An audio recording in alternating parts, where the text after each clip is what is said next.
Évadé.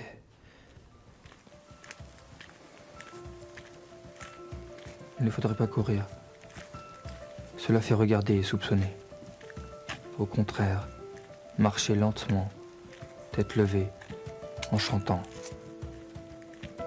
Tâchez d'avoir quelques vieux sarraux bleus à dessin rouge. Cela déguise bien. Tous les maraîchers des environs en portent. Je sais auprès d'Arcueil un fourré d'arbres à côté d'un marais, où étant au collège, je venais avec mes camarades pêcher des grenouilles tous les jeudis. C'est là que je me cacherai jusqu'au soir. La nuit tombée, je reprendrai ma course. J'irai à Vincennes. Non, la rivière m'empêcherait. J'irai à Arpajon. J'arrive à Longjumeau. Un gendarme passe. Il me demande mon passeport. Je suis perdu.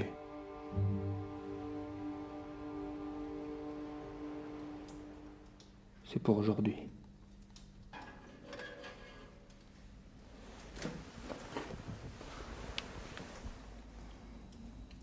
Au moment où 6h30 sonnait, la porte s'est rouverte une seconde fois. Un espèce de monsieur en habit noir s'est présenté et m'a salué profondément. Cet homme avait sur le visage quelque chose de la tristesse officielle des employés des pompes funèbres.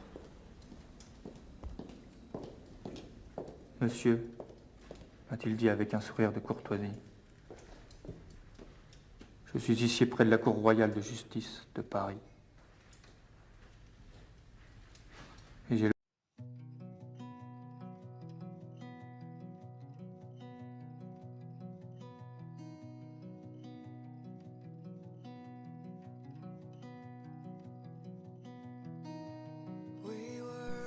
Alors, mes chers amis, dans le chapitre 17, le narrateur pense à une éventuelle évasion. Alors, il veut s'enfuir de son prison. Il ne supporte plus le prison, ni l'idée de la mort, ni le fait d'être coincé entre quatre murs en attendant la mort. Et donc le narrateur ici, il utilise le conditionnel dans le temps.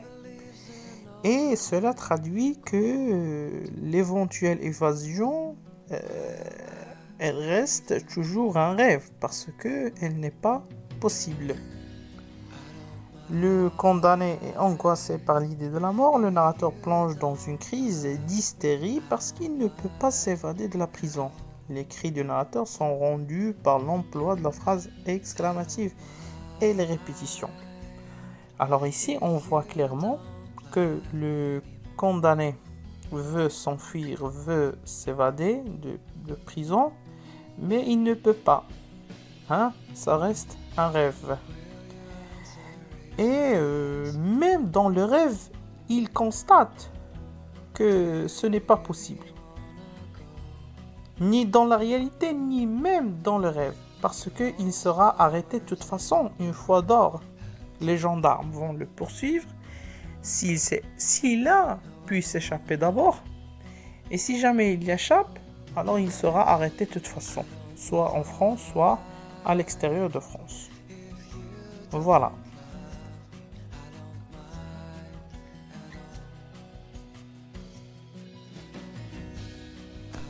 Alors, dans le chapitre 18, la scène se passe à 6h du matin.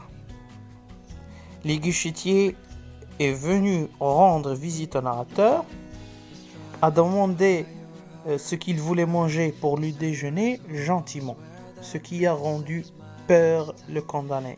Pourquoi ? Parce que normalement, d'habitude, il n'est pas gentil avec le condamné.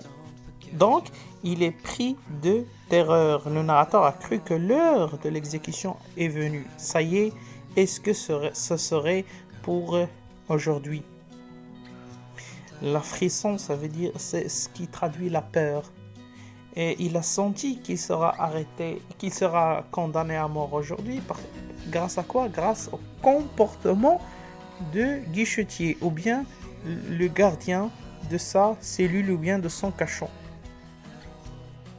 Alors vous devez savoir une chose très importante, c'est que dans chapitre 18, le condamné commence à raconter son dernier jour de condamné qui commence par 6h30. Chapitre 19, le directeur de la prison est venu lui aussi rendre visite au narrateur dans sa cellule. Ah, donc maintenant, ce n'est pas simplement le guichetier, mais aussi le directeur. Le directeur est venu s'assurer si le narrateur ne se plaint pas d'un quelconque mauvais traitement. C'est ironique ce geste, et ce geste traduit l'indifférence du directeur envers le condamné. Cette scène commence et se termine par la même phrase, c'est pour aujourd'hui. Cela montre d'une part que le narrateur est obsédé par l'idée de la mort, c'est-à-dire il ne pense que à l'idée de la mort. Et au début, c'était une doute, maintenant, ça devient confirmation ou bien une réalité. Et donc, la répétition de cette phrase forme une structure en boucle qui simule le cercle infernal dans lequel se trouve le narrateur et l'enfermement qui le torture. C'est-à-dire, le condamné est enfermé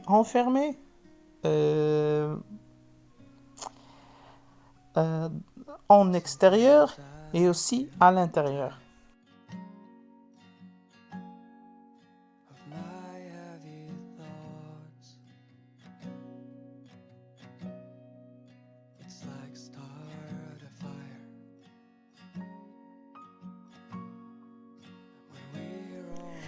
إذن أصدقائي الأعزاء في الجزء 17 يحلم الحاكي أو السجين بالهروب، لكن يستحيل تحقيق هذا الحلم، وحلمه يتوقف كلما تذكر أنه في سجن وبين 4 جدران، إذ يجب عليه التخلي أولا على السجن أو الحصول على البراءة أولا ثم الخروج حر.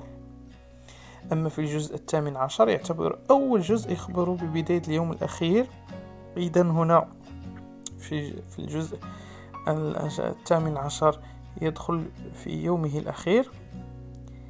دخل الحارس إلى زنزانة الحاكي فطلب منه بأسلوب محترم ما يريده كوجب الفطور. هذا الأسلوب الجديد الذي جعل الحاكي يشعر بخوف شديد لأن أسلوبه يحمل رسالة خطيرة، وهي أن الإعدام ربما سيكون في اليوم نفسه، لأنه لم يعتد على ذاك الأسلوب اللطيف أو لا ذاك الأسلوب الجميل الذي استعان به حارس الزنزانة لمخاطبة الراوي، إذ أخبره بكل لطف ماذا تريد أن تأكل اليوم، وهنا ظن بشكل تلقائي أنه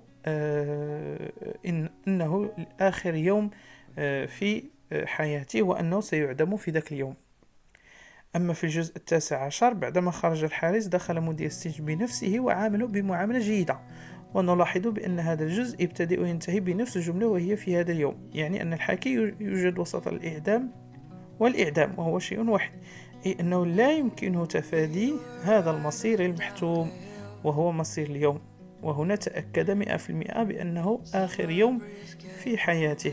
وهذا الأسلوب للمعاملة الذي عمله المدير يعتبر كإشارة للامبالاة.